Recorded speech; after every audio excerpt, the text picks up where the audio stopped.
ओम शांति। आज के वरदान, बाप दादा के वरदान अपने प्यारे बच्चों की प्रति, डेट 4 जून 2025। वरदान है, मगन अवस्था के अनुभव द्वारा माया को अपना भक्त बनाने वाले माया जीत भव। मगन अवस्था के अनुभव द्वारा माया को अपना भक्त बनाने वाले माया जीत भव। इसे कोई आत्मा को कोई कर्म बहुत अच्छा लगता है तो उसमें वो आत्मा अपने मन को इतना इन्वेस्टमेंट करता है, उसमें मगन हो जाता है, है ना। दुनिया को ही वो भूल जाता है कि मैं कहाँ हूँ, क्या कर रहा हूँ। जो कर्म कर रहे हैं सिर्फ उस कर्म की तरफ और कर्म के फल की तरफ उनका अटेंशन रहता है। वर्तमान समय में हम जानते हैं कि जो यंग जनरेशन है, छोटे छोटे बच्चे हैं, उनके हाथ में मोबाइल मिल गया, नहीं तो टेलीविजन मिल गया, तो अलग अलग चैनल को चेंज करते ही रहते हैं, अलग अलग प्रोग्राम्स देखते हैं। तो ऐसे मग्न हो जाते हैं कि कितना टाइम बीत गया, दिन है कि रात है पता नहीं चलता है। घर में कोई आकर, चोर आकर कुछ लेकर गया तो भी समझ में नहीं आता है, पता ही नहीं रहता है कि कौन आए हैं, क्या लेकर गए हैं। पुराने जमाने में ऐसे होता था कि माताएं आजू बाजू घर वालों से इतना बातें करने में मग्न हो जाते थे, घर में स्टोव के ऊपर जो रखा है ना वो भूल जाते थे, है ना।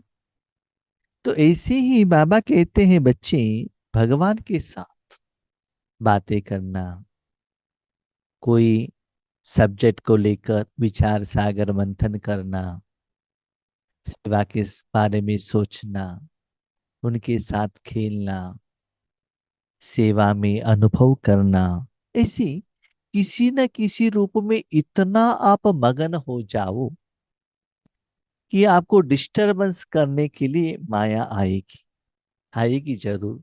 अंतिम समय तक आपके ऊपर टेस्टिंग पेपर तो देते रहेगी, लेकिन आप इतना बिजी हो, वो आपको देखते रहेगी बस, और कुछ नहीं कर सकते। क्योंकि जब तक आपके साथ मन में भगवान है वो कुछ नहीं कर सकती है, क्योंकि भगवान पावरफुल है ना। जैसे कि कोई ऑफिस में अपने बॉस के साथ बात कर रहे हैं बहुत लंबे समय से, ऑफिसर माना उस कैबिन में है, कोई लोन लेने वाला आता है तो देखता है देखता है देखता है, अभी तक बाहर नहीं आया है, वो चला जाता है। एक होता है आपकी स्थिति को देखकर आपका भगत होने वाले, दूसरा होता है बाबा कहते हैं माया ही आपका पहला भगत हो जाएगी। भगत किसको कहते हैं? आप जानते, जब भगत टेम्पल में जाते हैं ना, वहां का मूर्ति को देखते ही बैठते हैं, है ना। ऐसे ही माया आपको देखती ही रहती है, लेकिन आपका अटेंशन माया की तरफ नहीं रहता है।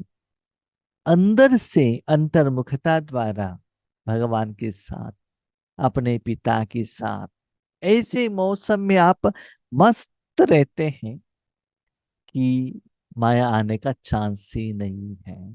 तो माया आपको डाइवर्स दे देती है, तो स्लोली आप क्या बन जाएंगे, माया जीत, माया के ऊपर जीत प्राप्त करेंगे।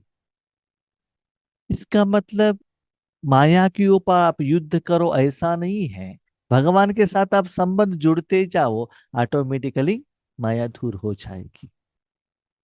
हमने अपने जिंदगी में देखा, जितना बाबा ने हमको ईश्वरीय सेवा में बिजी करते गए, उसमें इतना नशा खुशी मिलता गया, डिसिप्लिन से उसको निभाया, तो स्लोली फिल्म देखना, सीरियल देखना, इधर उधर से बातें करना, लौकिक वालों से बातें करना, वो ऑटोमेटिकली डिस्कनेक्ट हो गया, पता ही नहीं चला कि वो कैसे डिस्कनेक्ट हो गया।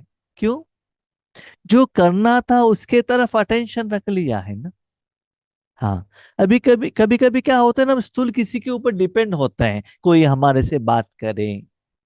स्टार्टिंग में ऐसा ही होता था, कोई हमसे बात करे, ईश्वर ज्ञान के बारे में पूछे तो हमको अच्छा लगता था। लेकिन आज बाबा के साथ रहना, वाइब्रेशंस फैलाना, उस स्थिति में रहना, वही अच्छा लगने लगा है। ये लोगों का फोन आना भी कम हो गया है। राइट। इसीलिए बाबा कहते हैं ऐसे ईश्वर के साथ, अपने पिता के साथ वैरायटी रूप में, एक ही रूप में रहेंगे तो क्या होता है ना, आपको बोर हो जाता है। क्योंकि आत्मा और मन है ना, सदा नया चाहता है, न्यू वन, वेराइटीज। इसीलिए बाबा के साथ क्या करो, वैरायटी रूप में रखना। जब हम छोटेपन में थे ना, तब जब टेलीविजन आता था तो एक ही चैनल था, DD1। एडवर्टाइजमेंट आए जो भी आए वही देखना पड़ता था। लेकिन आज इतना चैनल आ गए हैं, कोई एक फिल्म फुल नहीं देखते हैं। 10 मिनट में 10-12 चैनल चेंज हो जाता है, ऑप्शंस ज्यादा है। ऐसे बाबा के साथ भी ऐसे डिफरेंट वेज में व्यवहार करो। अब अपने मन बुद्धि को भगवान के साथ क्या करना, ब्यूसी रखना, तो माया आपके ऊपर वार नहीं करेगी। मगन अवस्था का अनुभव करने के लिए अपने अनेक टाइटल व स्वरूप, अनेक गुणों के श्रृंगार, अनेक प्रकार की खुशी की, रूहानी नशे की, रचता और रचना के विस्तार के पॉइंट्स, प्राप्तियों के पॉइंट्स स्मृति में रखो। जो आपकी पसंदी हो उस पर मनन करो, तो मगन अवस्था सहज अनुभव होगी। कभी कभी हम माताओं को देखते हैं, उनको बहुत वेराइटीज अच्छा लगता है। बच्चों के लिए भोजन बनाना, पतियों के लिए अलग वैरायटी से बनाना, घर को क्लीन रखना, शोकेस में नया नया आइटम रखना, माना टोटली अपने घर में डिफरेंट वर्क में वो क्या करते हैं, ब्यूसी रहते हैं।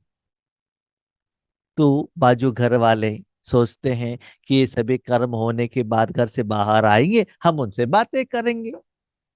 घर के अंदर है तो ये तो कुछ बिजी है, घर में कौन कौन है मालूम नहीं है ना।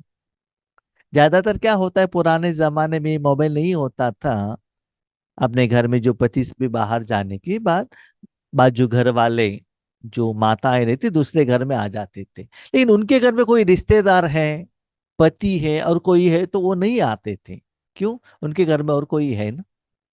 ऐसे बाबा कहते अपने मन को ऐसे क्या करो, मगन अवस्था में रहो। आपको अनेक टाइटल मिला है, जैसे कि आप मास्टर सर्वशक्तिवान हो, उस स्वरूप में रहना कि मन बाबा के हाथ में देने के कारण आपके द्वारा शक्तियां बाहर जा रहा है, विश्व कल्याण हो रहा है, शांति का अनुभूति हो और शांत स्वरूप उसमें मस्त रहना। हाँ। बाबा कहते कभी कभी माताओं को है ना, ये भी अच्छा लगता है कि श्रृंगार करना। क्या श्रृंगार करना? अपने फेस को, अपने कपड़े को। हमने देखा है पुराने जमाने में साड़ी लेकर उसमें एम्ब्रॉयडरी करना, कुछ बैग बनाना, ऐसे सभी बनाते थे, क्योंकि उस समय ये टेलीविजन सभी नहीं था ना। अपने को किसी किसी ना किसी रूप में एंगेज रखते थे अपने घर में ही। तो ऐसे बाबा कहते अनेक गुणों को द्वारा अपने को निराकार रूप में उसको बहुत सुंदर बनाना। अनेक प्रकार की खुशी, बाबा के साथ खेलो, प्यार से झगड़ा करो, बाबा के साथ डांस करो, पिकनिक करो। हम्म बाबा के साथ बहुत प्यार से झगड़ा भी करो, ऐसे रो लो, प्यार से रो लेना, बाबा मेरा बात आप क्यों नहीं सुनते हो, सुनना पड़ेगा, ऐसे ही। सिर्फ ज्ञान के आधार पर नहीं, इसे वैरायटी रूप में बाबा के साथ डांडिया खेलो। आपको भरतनाट्यम अच्छा लगता है तो वो बाबा के साथ भरतनाट्यम खेलो, करो, क्रिकेट खेलो। ऐसे वैरायटी के रूप में खुशी में बाबा के साथ रहना। रूहानी नशा, देखो बाबा ने अपने बनाने के बाद हमको कितना जायदाद दिन मिला है, भगवान ने मुझे पहचाना है, इतना करोड़ आत्माओं में से बाबा ने मुझे सेवा के लिए लिया है। हाँ, हम जानते हैं हम घर गृहस्थ में रहते हैं, ऐसी सेवा के लिए हम उतना योग्य नहीं है। इवन आप अपने को देख लीजिएगा, आज दुनिया में बाबा के घर में कितनी सेंटर टीचर्स भाई बहनें, कितना अपने जिंदगी को स्वाहा किया है, फिर भी उन लोगों को इतना नशा नहीं है कि बाबा सेवा पर यूज कर रहा है।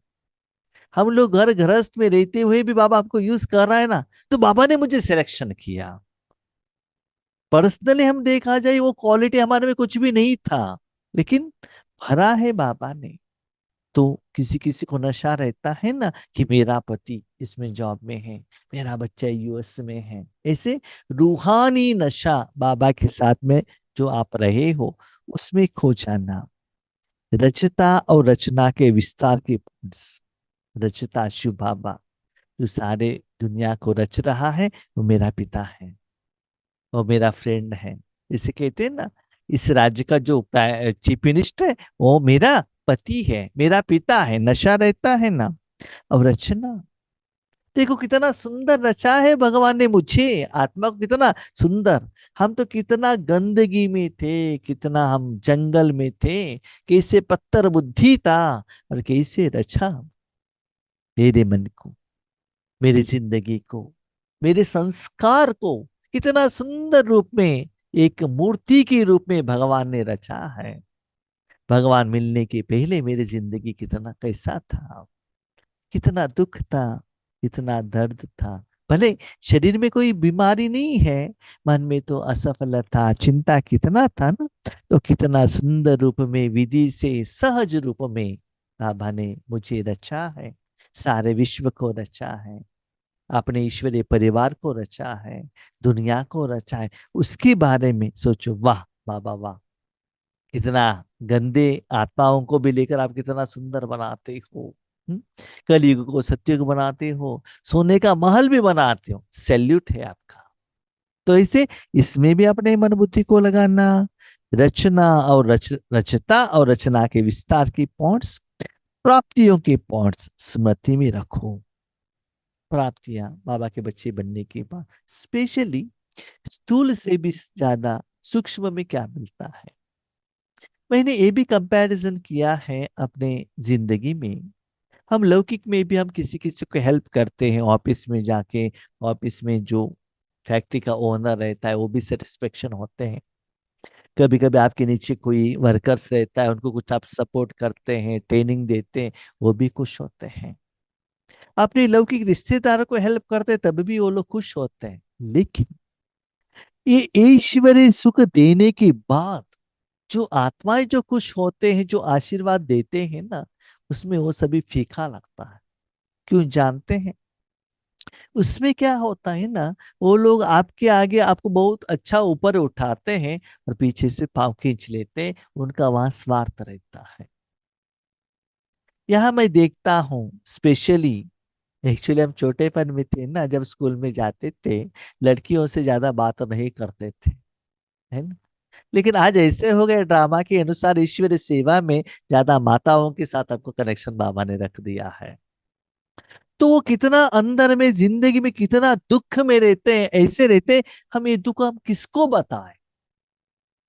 भाई लोग तो किसी को बताएंगे, बाहर जाएंगे, कुछ खाएंगे, घूमेंगे, कुछ उनका रिलैक्सेशन रहता है, लेकिन माताएं किसको कहे, अंदर में ऐसे वो जलवा, दुख का जो तूफान ऐसा रहता है, कहाँ कहे, किसको कहे, कहाँ समाधान मिलेगा। कोई सुनने वाला ही नहीं है। हर लोग उनके आगे आकर ही डांटते हैं, पति हो, बच्चे हो, सास हो, ससुर हो, माता हो, पिता हो, भाई हो, बहन हो, तो कितना उसको थप्पड़ लेना पड़ेगा। लेकिन उनको सही रास्ता दिखाओ, भगवान का पहचान दिखाओ, भगवान का सहयोग दिलाओ, राज्यों का विधि सिखाओ, वो सदा आपको याद रखेंगे। वो जो निराकार रूप में जो प्राप्तियां मिलता है ना, दुआ, वो बहुत सुंदर है। आज तक भगवान ने क्या दिया? बिल्डिंग दिया, पैसा दिया, भोजन दिया, सम्मान दिया, वो रियलिटी नहीं है। वो सभी शो है, वो तो शरीर के लिए टेम्पोररी है। लेकिन जो अंदर से दिल से आता है, दैट इज ग्रेट। सबसे इंपॉर्टेंट क्या है ना, भगवान आपको जो दुआ देता है ना, भगवान जैसे आप चाहते हो, भगवान के आगे जितना समर्पण होते हो ना, सिर्फ आप साधन बनते हो, भगवान आपको साधन के रूप में यूज करता है। और अपना तन मन धन समय 100% भगवान को समर्पण करने के बाद भगवान का जो दिल का वो क्या कहते हैं गोद का प्यार है ना, माना फिजिकली बॉडी के रूप में वो नहीं देता है, लेकिन आत्मा के रूप में देता है। जैसे माँ बच्चों को स्कूल में भेजती है, बच्चा फर्स्ट रैंक लेकर आता है तो माँ तुरंत क्या करते है, उनको गोद में ले लेती है ना। तो बाबा भी ले लेता है। जैसे आप निस्वार्थ सेवा करेंगे, भगवान इतना आपको प्यार करेगा, उसमें जो प्राप्तियां आती हैं, उस प्राप्तियां में आप सारे दुनिया को भूल जाते हो। ऐसे अलग अलग रूप में मनन करो। और माना मनन करो माना मन को उसमें एंगेज रखना, मन को बार बार, और मगन अवस्था में रहो, तो सहज भगवान के साथ का अनुभव होता रहेगा। आप इतना बिजी रहेंगे ना, तो बाकी कुछ काम के लिए आपके पास टाइम ही नहीं रहता है। अब मैं देखता हूँ बड़े बड़े शहरों में, मेट्रोपॉलिटन सिटी में, वहां के लोग इतना बिजी रहते हैं, ऑफिस में भी बिजी, घर आने के बाद व्हाट्सएप देखने में बिजी, इतना बिजी रहते हैं, दूसरा कुछ काम करने के लिए उनके पास फुर्सत ही नहीं है। यहाँ तक जो उनके घर में या गांवों में ऊपर जो सूर्य आया है, चांद आया है, वो देखने के लिए भी उनके पास फुर्सत नहीं रहता है। महीने तक वो आकाश को देखते भी नहीं है, इतना बिजी हो जाता है ना। ऐसे ईश्वर के साथ अलग अलग रूप में आप एंगेज रखना। फिर कभी परवश नहीं होंगे, माया सदा के लिए नमस्कार करेगी। परवश, आप और बाप, अब घर से बाहर निकलेंगे तो ही प्रॉब्लम है ना। घर में जो पिता ने दिया जो भोजन है वो खाते रहेंगे, आराम से रहेंगे। इसलिए माया के वश में कभी भी आप आएंगे नहीं।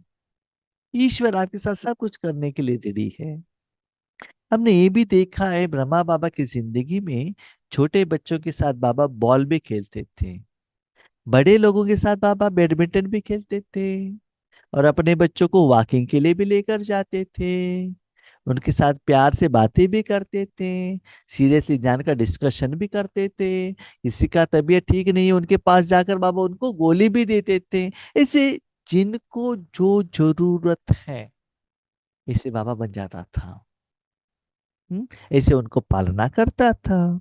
तो ऐसे बाबा कहते हैं, स्वपुरुषार्थ में, सेवा में इतना बिजी रहना, और किसी की तरफ आपको अटेंशन रखने के लिए टाइम ही ना मिले।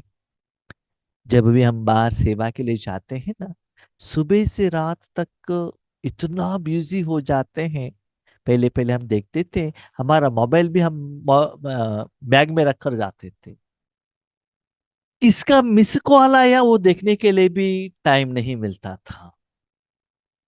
अमृत वेले होने के बाद थोड़ा रेस्ट ले लो, क्लास में आकर बैठ जाओ। क्लास हो गया, ब्रह्मा भोजन करो, ब्रह्मा भोजन किया और क्लास में बैठा हो। क्लास बैठने के बाद और शाम होते ही कोई कोई माता या ये क्या है वो क्या है, निमित्त से सेवा केंद्र का बहनें बात करती थी।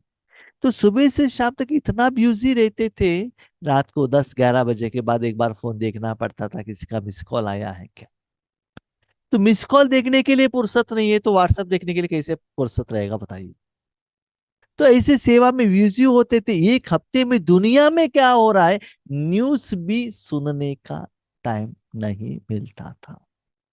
लेकिन सुस्ती भी नहीं, रूहानी कमाई हो रही है ना, खुशी हो रही है ना, बाबा हमको सच्चे काम पर यूज कर रहा है ना, वो खुशी भी रहता था।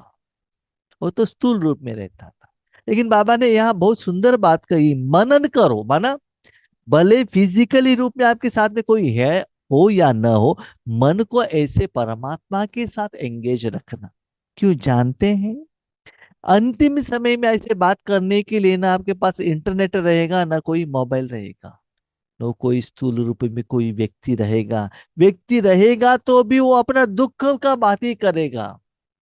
इसलिए निराकार जो सदा अवेलेबल है आपके लिए है, उनके साथ अपने मन को क्या करो एंगेज रखना।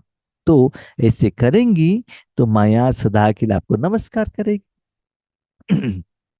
संगम युग का पहला भक्त माया बन जाएगा। कितनी सुंदर बात कही बाबा ने। संगम युग, जब तक आप बाबा के साथ संगम में नहीं रहेंगे, तब तक माया भक्त नहीं बनेगी। यहाँ बाबा कहते हैं भक्त वो आपका नहीं, आप किसके साथ संगम में हो, भगवान के साथ, उसके लिए वो भक्त बनेगी, आपके लिए नहीं। आप अकेले बनेंगे, अब कर लेगी वो। इसलिए आप अकेले मत बनना, बाबा के साथ में रहना। तो द्वापर युग का भक्त नहीं, संगम युग के भक्त, इसका मतलब वो आपकी पिता से डरती है। जैसे कोई कोई माताओं को हमने देखा है, उनके घर में पति है, बाजू घर वाले आने डरते हैं। आपके पति हैं, बच्चे भी अपने रूम से बाहर आना डरते हैं, क्योंकि पति में वो पावर है ना। आप अकेले, मेरे माँ है ना, चलता है कुछ भी कहे। आप कहते हैं आप पढ़ाई पढ़ो, माँ है ना, चलेगा, नो प्रॉब्लम। लेकिन पिता आ गया तो बाकी सभी बाजू मेरे के पढ़ाई में चले जाते हैं। क्यों? थप्पड़ लगाते हैं ना, डर रहता है। ऐसे ही माया भगवान से डरती है, आपसे नहीं। इसीलिए बाबा कहता है संगम में रहना। जब आप माया जीत मास्टर भगवान बनेंगी, तब माया भक्त बनेगी। माया जीत माना, बाबा कहते हैं भगवान क्या करता है, सारे विश्व की कल्याण के लिए सोचता रहता है ना। इसीलिए आप भगवान के कार्य करने के लिए सदा निमित्त रहेंगे। आप भगवान नहीं, मास्टर भगवान रहेंगे, तो आपके पास टाइम नहीं रहता है माया को अटेंड करने के लिए। तो क्या हो जाएगी, माया आपसे नमस्ते करते करते करते, और कोई अवेलेबल है उसके पास जाएगी, आपको छोड़कर चले जाएगी। वो कैसे छोड़कर चली गई आपको पता ही नहीं चलता है। तो ऐसे ईश्वर के साथ मनन और मगन अवस्था में रहना। हाँ, मगन अवस्था माना ऐसा नहीं है कि नींद में चले जाना, नहीं, बाबा के साथ ऐसे खो जाना। स्लोगन, आपका उच्चारण और आचरण ब्रह्मा बाप के समान हो, तब कहेंगे सच्चे ब्राह्मण।